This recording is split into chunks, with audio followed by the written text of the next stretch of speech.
Jon Newton is the top interior defensive lineman in this class, and I'm about to show you why. I've watched many games of the top guys like Byron Murphy, Braden Fisk, and more, but after the film I was convinced Jon Newton was the best, and now after a deep dive into the stats, I'm ready to try and convince you all as well. Newton has a very well-rounded game, being good in both the run and the pass. Let's focus first on what he does as a pass rusher. If you look at some of the advanced stats, then we can see he ranked as one of the best defensive linemen in college football last year with 43 pressures, which is 4th out of 198 players. Pressures are a key stat in today's game because it's not all about the sack, but also the ability to cause the quarterback to make a throw he's not comfortable with. However, Jer'Zhan Newton also converts these pressures into sacks with 8 last season, which led all of college football among interior defensive linemen, and he ranked 7th overall in PFF's pass rush win rate, which is how often you beat the lineman in front of you on a pass play. These numbers show high level production and consistency as a pass rusher. How is he so incredibly effective as a pass rusher? Well, it's thanks to very fluid athleticism, elite hand techniques, and phenomenal strength in his upper half. Let's take a look at some plays that highlight these skills. Starting with his very fluid athleticism, and I know that's a strange way to put it, but just watch. He might not run the fastest 40 time. We actually don't know because he is recovering from foot surgery and hasn't got the chance to run. But we can see just how athletic he is off the tape. When you watch him play, you will notice good ball get off, good lateral quickness to cross the blocker's face, but one of my favorite things about his game is the way he can flip his shoulders opposite his hips and continue moving upfield with great feet. The reason this is so effective is because you are giving the blocker less of a striking zone to stop your momentum. But after the blocker misses his strike, if he stays balanced and moves his feet backwards fast enough, then he can be in place to strike the pass rusher again and stall his rush. However, thanks to impressive footwork of Newton, he can clear beyond the blocker's hips faster than the blocker can kick step and reset for another strike.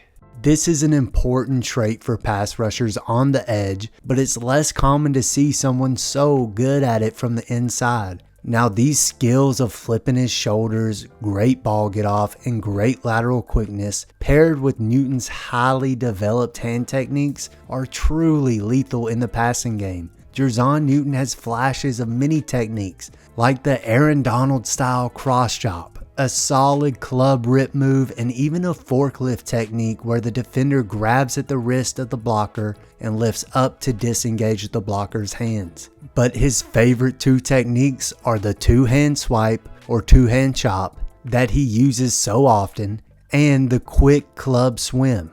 Here you can see his two-hand swipe where he takes both his hands and places them on the guard's wrist and elbow. This caused the blocker's hands to miss, and that good footwork allowed Newton to finish the play for a pressure on the quarterback. Here he does the same double hand swipe, causing the quarterback to make a bad throw. Next, you can see here how he uses that quick club swim to get to the quarterback in a hurry. This is a commonly used technique, but Newton executed it so much better than most. He is able to create plenty of force with his club thanks to that great flipping of his shoulders. He has better accuracy than most to consistently hit the blocker's arms, and a key detail is how low he finishes the swim move. He doesn't stop when his swim gets to his chest height, but rather pushes his arm back down towards the blocker's hip in order to fully shed the arm of the blocker. Now finally, the last attribute that makes Newton so elite as a pass rusher is his phenomenal upper body and core strength. Here you can see how Newton's great hand placement and strength allow him to dominate guys with the push-pull rip move that he goes back to over and over again. Again, on this play, Newton uses the push-pull rip to send his blocker right into the dirt and get a huge pressure on the quarterback. If we start from the beginning of the clip though, we can see Newton attempts the two-hand swipe, and when he misses, He just has the power in his hands and the good hand placement in the chest so he can counter with the push-pull rip. He pins the tackle's shoulders back, and when he feels the tackle off balance, he pulls him downward into the dirt to create a huge pressure on the quarterback. This takes a tremendous amount of strength and technique to manipulate the blocker's balance the way Newton does so consistently. He also uses his strength often when his initial pass rush plan is shut down and he converts to hands in the chest or on the shoulders, where he says enough of this crap and he simply moves the blockers out of his damn way. Now those three traits of fluid athleticism, hand techniques, and upper body strength help him to dominate the pass, but they also help him to be effective in the run in a big way. He is not a great run defender because he can be late reacting to reach blocks, causing him to lose leverage and gap responsibilities. And he also too often gets blown off the line by double teams because he just plays them too high for a 6'2" defensive tackle. He's got to get lower. But he does affect the run positively when he is faced with a one-on-one base block. He wins with great hand placement in the shoulders or chest of the offensive lineman, which allow him to easily stack and shed. He consistently creates great knockback in these one-on-ones with his powerful punch, which causes the front side of the run to be walled off and forces the ball carrier to cut back. This strength in hand placement, along with his good ball get off, also allow him to take away cutback lanes when teams are running zone away. Although he can be reached at times, it doesn't matter as much if he takes the lineman 3 yards into the backfield. And he of course has some beautiful Aaron Donald-esque quick wins in the run by using his good agility and hands for a quick club swim to immediately enter the backfield. These skills helped him finish top 5 in PFF run stops, which are plays Newton made that resulted in a failed play for the offense. Now, what constitutes a failed play? I have to be honest, I'm not positive, but I bet it looks something like this. So Newton really is making impact plays in both the run and the pass. He is doing it with greater technique than any other interior defensive lineman in this class.